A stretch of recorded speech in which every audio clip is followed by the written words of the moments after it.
Vieja amiga oscuridad, otra vez quisiera hablar, porque he tenido nuevamente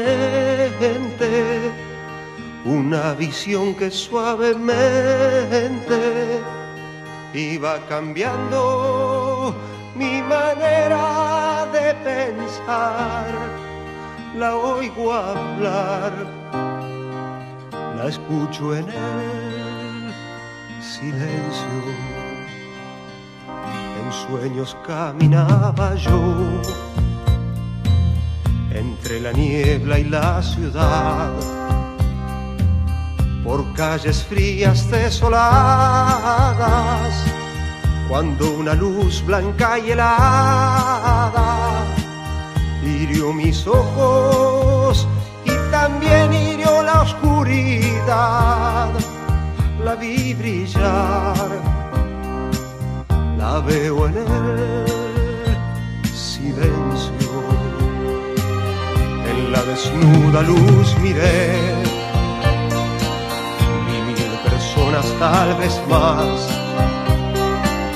gente que hablaba sin poder hablar, gente que oía sin poder oír, y un sonido que los envolvía sin piedad.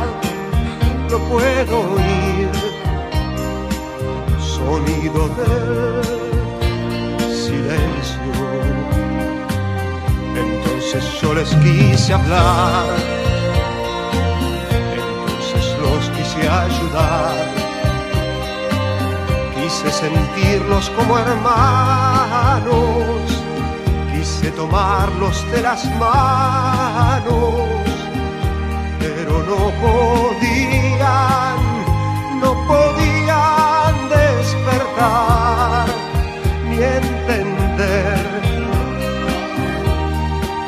Me hundí en el silencio, se arrodillaban a rezar. Aquella luz era su Dios. Yo les grité que despertaran, que la verdad allí no estaba, que los profetas no son luces de neón, y que Dios siempre habla en el silencio.